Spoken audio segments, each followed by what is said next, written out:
At 76, Richard Gere is no longer the Hollywood prince audiences once adored. The man who made millions fall in love in Pretty Woman now lives far from the spotlight, walking quiet streets in Madrid, pushing strollers, and raising two small children. No paparazzi chaos. No blockbuster premieres. Just a legendary actor who walked away from the very machine that made him famous. And the strangest part? He chose this life himself. To understand why, you have to go back long before the fame.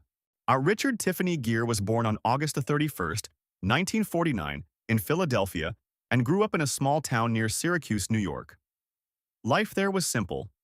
His father sold insurance but carried the heart of a preacher, helping neighbors whenever they struggled.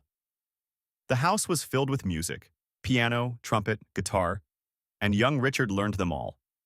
But even as a teenager, he seemed restless, like someone searching for answers that ordinary life couldn't provide. After graduating in 1967, he attended the University of Massachusetts Amherst on a gymnastics scholarship and studied philosophy.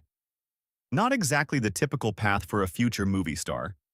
He read deep thinkers, questioned existence, and eventually left college without finishing. Acting called him louder than anything else. In 1969, he moved to New York and began struggling through theater jobs, sometimes sleeping in his car between auditions. Then Hollywood noticed him.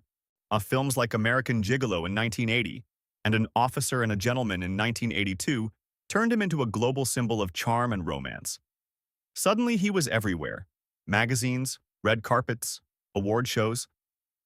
But inside, something felt off. While the world saw glamour, Gere spent mornings meditating and studying Buddhism, a path that began when he met Tibetan monks and later the Dalai Lama. That encounter changed his life. Instead of protecting his career, he spoke openly about Tibet and human rights. In 1993, during the Academy Awards, he used the stage to criticize China's policies. The reaction was swift. China banned him. Studios grew nervous about hiring him. Slowly, quietly, Hollywood stopped calling. But Gere never apologized. Instead, he shifted toward independent films and humanitarian work. Along the way, his personal life evolved too. He married supermodel Cindy Crawford in 1991, though the relationship ended after 4 years. Later, he married actress Carrie Lowell and became a father in 2000 when his son Homer was born. Even then, fame mattered less to him than meditation, activism, and family. Then life surprised him again. In 2018, at 69, Gere married Spanish activist Alejandra Silva, 33 years younger than him.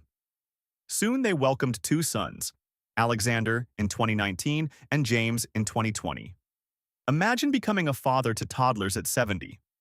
Most people slow down at that age. Gere started a new chapter instead. In 2024, he sold his Connecticut home for $10.75 million and moved with his family to Madrid. The decision shocked many fans. But for Gere, it was simple. Spain offered something Hollywood never could: privacy, culture, and a place where his children could grow up without cameras following them. Even health scares couldn't change his outlook.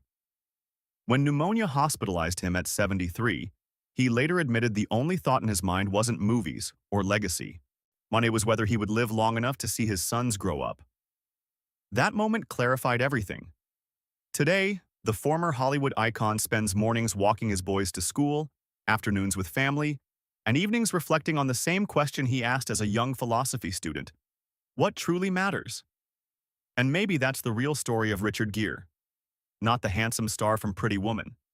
Not the activist banned by powerful governments. Not even the movie legend who earned millions. But a man who learned, slowly and painfully, that real success isn't fame, it's presence. And sometimes the bravest decision you can make is walking away from everything the world tells you to chase.